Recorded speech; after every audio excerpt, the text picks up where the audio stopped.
The year was 2005. A young gamehead Ness was just about to start college, and I had just saved up enough money from the shit job I was working to buy a PSP.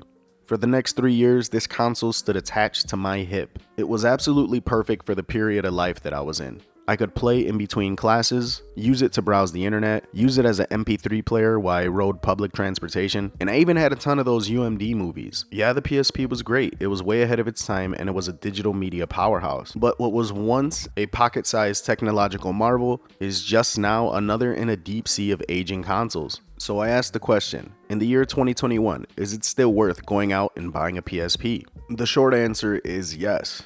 Hell yes. The PSP has a ton of great games that deserve to be played on the original hardware. The long answer is a bit more complicated, and it's more like, what do you plan on using the PSP for? PSP modding has been around for a long time. It wasn't long into the console's lifespan that it became possible to mod your PSP. And as time went on, this process became easier and easier. So the PSP actually became a perfect choice for someone who was new to console modding and kind of wanted to give it a go. Not to mention, modding your PSP enabled it to have all of these wonderful features, making the console that much better. One of the absolute best features and advantages of having a modded PSP was for retro emulation. For years, this thing was a premier choice in playing retro video games. Everything from NES to Super NES, to Sega Genesis, PlayStation 1. The thing was even capable of running some N64 games relatively smoothly. Extremely impressive for a console made in 2005. Even long after the PSP's lifespan, you still had a ton of people seeking these things out just to have a retro emulation powerhouse in the palm of their hands. But in recent years, that's no longer the case. We currently have a plethora of handheld emulation devices that are capable of handling all of your retro game needs. Some of these consoles are even capable of emulating PSP. So as a retro gaming machine, although the PSP is still a good choice, it's no longer among the best choices. And you can find some decent retro emulation handhelds for about $60.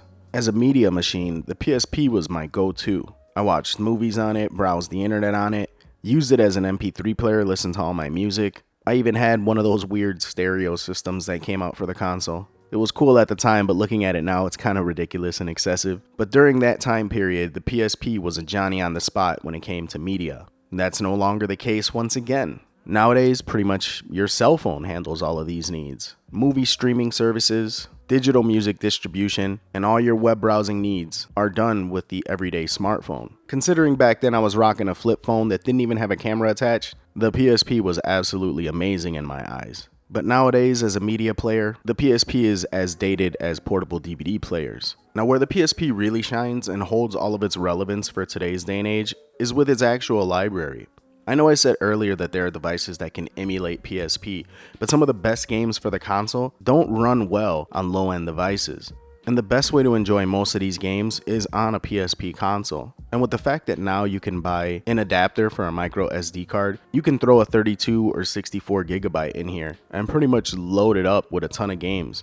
The PSP was really the first handheld to have home console quality AAA titles, and a lot of these should be enjoyed by everyone. Not to mention that there's a ton of fun homebrew that you can find for the console as well. Now, while I'm not gonna sit here and tell you that I encourage video game piracy, finding PSP ROMs or ISO files is not that difficult of a process, and a quick Google search can actually give you access to the entire PSP library. So for the sake of playing all of these fantastic games that exist in this console's library, yes, the PSP is very much worth it in the year 2021. Despite owning a ton of retro emulation handhelds and other mobile devices, I still play my PSP regularly. And whether you're a collector or you missed out on this console and you're looking to finally experience what it had to offer, I highly recommend the PSP to everyone. I don't care how old this console gets, it still kicks ass.